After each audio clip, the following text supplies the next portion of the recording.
Assalamu alaikum. In this video, how to add location symbol in Photoshop. Let's see. Create a new layer, shape icon, drop down menu, settings, all shape, OK, and find location symbol.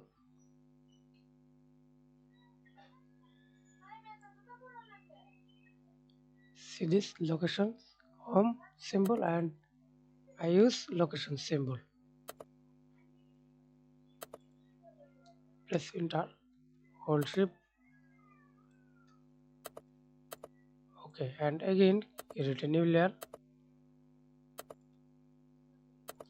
press enter. That's it.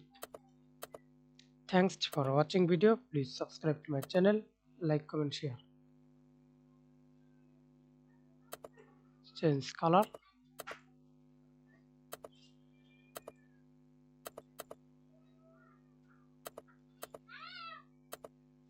That's it.